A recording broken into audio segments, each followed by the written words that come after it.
2020 has been a long year. It seems like almost a decade has went by ever since 2020 started. But what is the best gift that commemorates this year as a whole? Of course, Christmas hopefully encapsulates the last of the trauma that we've had. So we decided to put together a list of what you could give somebody to say, hey, 2020 is over. Congratulations.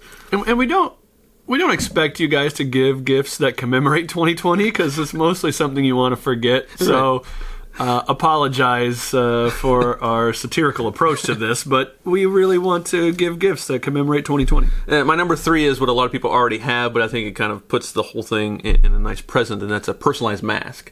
So you have your name on a mask, and you'd always remember to say, hey, 2020 was here, we wore masks. Now, I don't think that masks are going to go away anytime soon in 2021, so it's something that you could actually use as a gift from 2020 that you could use in 2021.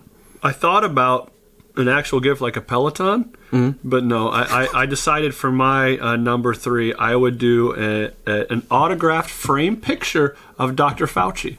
Nice. Yeah, you got to find a way to get that, guys, and maybe he's signing them right now and sending them out on eBay. If he was smart, he would be, because it's the end of the year, and that'd be a good Christmas gift. True. Well, what would put a smile on your face better than opening that present and seeing Fauci smiling back at you?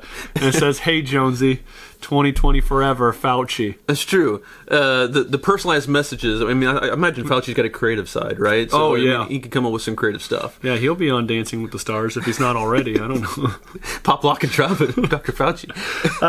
My number 2 best Christmas gift to commemorate 2020 is, now get this, real-life wallpaper with a beach theme. Okay, so you're getting away. So you don't have to use your Zoom one. You just go to your beach wallpaper backdrop that we got you to commemorate 2020, and it's useful. Yes. It makes sense.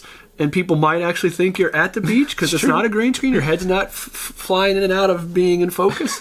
You can pop up Alexa and just sit back and think you're at the beach itself. Have a margarita. You can throw on some glasses and say, this time doesn't work for me. Yeah, I'm here.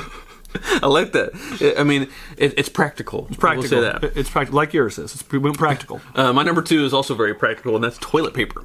If y'all remember the toilet paper shortage in the spring of 2020, this is going to be. There might be a reemergence of this, by the way, too, because it's starting to go pretty fast. But did you know, a little known fact is this is well before 2020. The average U.S. household, which is 2.6 people, averages 409 regular rolls of toilet paper per year.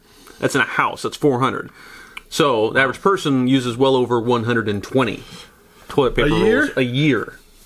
Now, a lot of people wipe different, so I don't know if this applies to everybody. But some people use a lot, yeah. Some people use more than others. There are the ballers and there are the folders.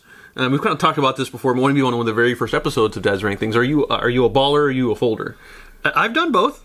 Which one do you do regularly? I ball more. You ball more? Okay. I used to be a baller, but then I got a folder. And in my past 5 or 6 years, I've become a very, very good folder. Yeah, it depends. I think if it's cheaper, I fold. Yes, to make it last longer, to make it thicker. I agree with that. So for me and most people at work, we all fold. Right. Let's be honest. We're all folding. I thought you were going to say, give us a statistic on how often people get toilet paper for Christmas presents. Probably not that often, but this year maybe more. To commemorate 2020, they would. My number 1 is a Neuralizer, like in Men in Black, to forget 2020 ever happened. Bravo. So you just flash the pen, and bam, your memory is gone, because everybody wants to forget about 2020. Look right here. I always wish I had one of these things too. I mean, when I remember seeing Men in Black for the first time, and I would imagine what I would use it on people for.